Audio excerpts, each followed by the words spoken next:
राष्ट्रीय Indian military college, आज हम इसकी बात करने वाले हैं। इसमें पढ़ने वाला बच्चा लगभग 81%, 82% डिफेंस में मतलब सैनिक में, ऑफिसर या सैनिक में हो जाता है। यह देश की एकमात्र स्कूल है, इसके अलावा दूसरी इसकी कोई स्कूल नहीं है, देहरादून में है। तो आज हम बात कर रहे हैं राष्ट्रीय इंडियन मिलिट्री स्कूल। इसमें एडमिशन कैसे होता है, किस क्लास में एडमिशन होता है, एज क्या है, आज ये सारा डिस्कशन मतलब राष्ट्रीय मिलिट्री स्कूल की पूरी प्रक्रिया, एडमिशन की प्रक्रिया, सारी डिटेल हम बात करेंगे।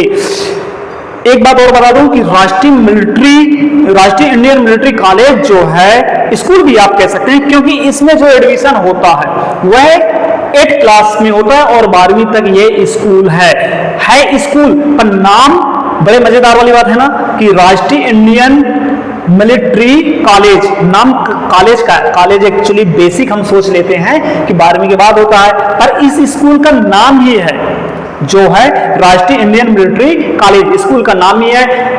ये शुरुआत 1922 में इसकी शुरुआत हुई थी और जो इस स्कूल का पूरा कंट्रोल है मिनिस्ट्री ऑफ डिफेंस के अंतर्गत है। ये तो बेसिकली मैं पुष्पेंद्र कुमार कुशवाहा दयाराम एकेडमी से यहाँ पर सैनिक स्कूल, मिलिट्री स्कूल और RIMC नवोदय चारों क्लास की कोचिंग कराई जाती है। चारों का वर्णन हर स्कूल में कैसे एडमिशन होता है इसके लिए मेरे चैनल में वीडियो पड़ी हुई है, जैसे जवाहर नवोदय विद्यालय में एडमिशन कैसे होता है, सैनिक स्कूल में एडमिशन कैसे होता है, क्या प्रक्रिया है राष्ट्रीय मिलिट्री स्कूल के लिए, तीनों स्कूल के लिए प्रक्रिया पड़ी हुई है। तो आपको जिस एग्जाम देना है, जैसे सैनिक स्कूल का हो गया, राष्ट्रीय मिलिट्री स्कूल का हो गया और RIMC का पूरी जानकारी तो आज मैं दे ही रहा हूं। तो सबसे पहले शुरू करते हैं कि ये स्कूल है कहां। देहरादून में है, गजब का कैंपस है। मैं कुछ है, आप एक बार जो इस स्कूल का कैंपस पेरेंट्स देख लेंगे ना, तो पेरेंट्स या स्टूडेंट तो वह सोचेगा कि बस इसी स्कूल में पढ़ना है। यह इंडिया की टॉप स्कूलों में एक, टॉप 10 स्कूलों में इसका नाम पहले आता है, मतलब भारत की इकलौती स्कूल है, नाम से राष्ट्रीय इंडियन मिलिट्री कॉलेज इस स्कूल का नाम है। कॉलेज में आप कॉलेज बार बार मत सोचिए, इस क्लास में अब एडमिशन कब होता है, इस स्कूल में एडमिशन कब होता है। तो इस स्कूल में एडमिशन लेने के लिए आपको 8 क्लास में मतलब 7th क्लास में आप पढ़ रहे हैं या पास आउट हैं, मतलब इसमें 8 क्लास में ही एडमिशन होता है। पहली चीज क्लियर हो गई। दूसरी चीज, एज लिमिट क्या है। एज लिमिट, यहां पे एज लिमिट जाने के लिए 11.5 साल से 13 साल के बीच में होना चाहिए। अब इसमें पहले बॉयज भर बच्चे जाते थे, अभी फिलहाल लड़कियां भी जाने लगी स्कूल में और बॉयज भी जा रहे हैं। टफ कंपटीशन मतलब इसका जो पेपर होता है, सिलेबस होता है, आगे मैं वीडियो में बताऊंगा, बहुत टफ होता है, बहुत टफ होता है। सोच सकते हैं आप कि पूरे भारत में इकलौती स्कूल है तो कितना टफ होगा। टोटल एक बात और बता दूं, पूरे भारत में एक और ये बोर्ड जो पेपर कंडक्ट कराती है, मतलब पेपर लेती है 2 बार लेती है, केवल एक ही स्कूल ऐसी है जो बोर्ड के पेपर 2 बार साल में लेती है।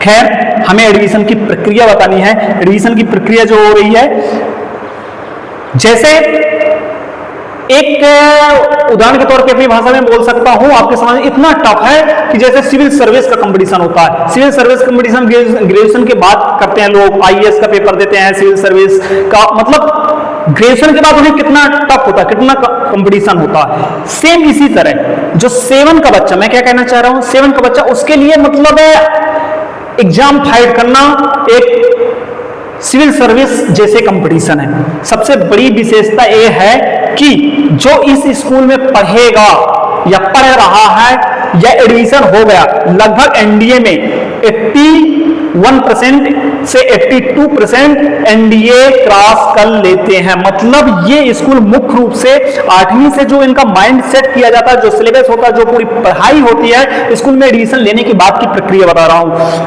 वहां पे केवल एनडीए का प्रिपरेशन मतलब सैनिक डिफेंस की पूरी तैयारी कराई जाती है। डिफेंस से कोई भी पेपर होगा वो इजीली फाइट कर लेगा, निकल जाएगा। मतलब जिसे सैनिक में जाना है उसके लिए सोने का सुहागा है, यही समझ लीजिए इस स्कूल में। अब एडमिशन की प्रक्रिया बात करते हैं, एडमिशन की प्रक्रिया, इसके बाद फिर सिलेबस की बात करेंगे। तो एडमिशन की प्रक्रिया जो होती है, टोटल सीट 25 होती हैं, 5 गर्ल के लिए होती हैं, गर्ल जी यार 5 गर्ल के लिए होती हैं और 20 लगभग बॉयज के लिए होती हैं। मतलब टोटल 25 सीट रहती हैं। 2 बार एग्जाम होता है इसमें, पहला दिसंबर में लगभग होगा और दूसरा जुलाई में। RIMC राष्ट्रीय इंडियन मिलिट्री कॉलेज का एग्जाम 2 बार आप दे सकते हैं। 7 क्लास में जो पढ़ रहा है, एज बता दिया, 25 लड़के, मतलब एक स्टेट से एक लड़का लेना है। सोचो उदाहरण के तौर पे, हालांकि जहां की पॉपुलेशन ज्यादा वहां से 2 हैं, जैसे यूपी में 2 सीट रहती है। मतलब मध्य प्रदेश की बात करें तो 1 सीट है, कितनी पॉपुलेशन है, कितना बड़ा टफ कंपटीशन होगा, इससे आप अनुमान लगा सकते हैं। इसमें आरक्षण नहीं है, आरक्षण बिल्कुल नहीं है। फीस की बात करें, फीस की जो बात करते हैं, इसमें फीस मिनिमम है, क्योंकि कुछ स्टेट इसमें स्कॉलरशिप जरूर मिलती है सभी को, कुछ स्टेट वाइज स्कॉलरशिप मिलता है इसमें पढ़ने के लिए। जब बच्चे का एडमिशन होता है तब स्टेट कुछ जगह तो बिल्कुल जीरो, क्योंकि पूरी फीस जो इसकी रहती है स्टेट प्रोवाइड कर देती है। जैसे उदाहरण के तौर पे नागालैंड जो स्टेट है, वो वहां से यदि बच्चे का एडमिशन हुआ तो वो पूरी फ्री, मतलब स्टेट गवर्नमेंट वहां की जो राज्य है, राज्य सरकार है, वो पूरी फीस पे कर देती है। बहुत सारे राज्य स्कॉलरशिप हर बच्चे को देते हैं। 2 बार, मतलब टोटल मिला के साल में टोटल 50 सीट ही रहती हैं, साल में केवल 50 सीट ही रहती हैं। अब एडमिशन की बात, एडमिशन जो सिलेबस की बात करें तो सिलेबस में इसमें मैथ रहेगा, सबसे ज्यादा मैथ पे ही फोकस कीजिएगा। जो स्टूडेंट या जो पेरेंट्स अपने बच्चों को एडमिशन दिलाना चाह रहे हैं, या वो चाह रहे हैं कि मेरा बच्चा भविष्य में सैनिक बने, आर्मी ऑफिसर बने, वो 4वीं 5वीं क्लास से ही ना, पहले सैनिक स्कूल का, राष्ट्रीय मिलिट्री स्कूल का, नवोदय का, सबका वो जैसे ही 4वीं क्लास हो वैसे ही उसे तैयारी रेस में लगा देना चाहिए। रेस में ऐसा नहीं कि उसे खेलने ना दिया जाए, बिल्कुल खेलने दीजिए। मतलब एक माइंड सेट उसका जो होता है वो पेरेंट्स करते हैं कि ये कंपटीशन है। सिलेबस लगभग मिलता जुलता 18 से 21 का डिफरेंट है, बाकी सिलेबस सभी का सेम रहता है। जैसे इंग्लिश नवोदय में भी आनी है, सैनिक स्कूल में भी आनी है, राष्ट्रीय मिलिट्री स्कूल में आनी है, और इसमें तो आनी ही आनी है। मैथ तीनों चारों में आती है। सिलेबस थोड़ा बहुत डिफरेंट हो सकता है, 1-2 चैप्टर जुड़ जाते हैं, 1-2 चैप्टर कम हो जाते हैं, पर बचपन से पढ़े। जीके ऑल ओवर कहने का, जब 4th क्लास में रहे तो 5th क्लास में, 6th क्लास में सैनिक स्कूल में एडमिशन होता है। 6th क्लास में सैनिक स्कूल में 4 सब्जेक्ट उसे पढ़ना पड़ता है, मैथ, इंग्लिश, जीके, रीजनिंग, चारों सब्जेक्ट उसे राष्ट्रीय मिलिट्री स्कूल में पढ़ाइए और RIMC के लिए भी तैयार करवाइए। इसमें जो सिलेबस है लगभग जीके है, ओरल में बता देता हूं, जीके 75 नंबर का आएगा, मैथ 200 नंबर की आएगी, इसलिए बोला मैथ पे पूरा फोकस कीजिएगा। और इंग्लिश 125 नंबर की आएगी, वाइवा होगा, वाइवा 50 नंबर का रहेगा, टोटल मिला के 450 का इसमें पेपर आता है। RIMC राष्ट्रीय इंडियन मिलिट्री कॉलेज नाम है, तो 12वीं के बाद कॉलेज का, ये स्कूल का ही नाम है। एक्चुअली में 8वीं क्लास से एडमिशन होता है। सिलेबस की जो मैं बात किया, मैथ 200 नंबर का, 2 पैटर्न में मैथ का पेपर होगा, इंग्लिश 125 नंबर की आएगी, जर्नल नॉलेज जीके में टिक मार्किंग रहेगा, बाकी सब में लिखना पड़ेगा। ये तो रहा सिलेबस की बात। फीस की बात कर लिए, एज की बात कर लिए, पूरी फीस की बात कर लिए। और जो जानकारी चाहिए, इसमें एडमिशन की प्रक्रिया दिसंबर और जुलाई में एग्जाम होता है। और जो कुछ और अधिक जानकारी यदि आपको चाहिए कि जो मैं नहीं बताया, आपको नहीं है पता, उसके लिए आप मुझे मैसेज कमेंट बॉक्स में कर सकते हैं, पहली चीज।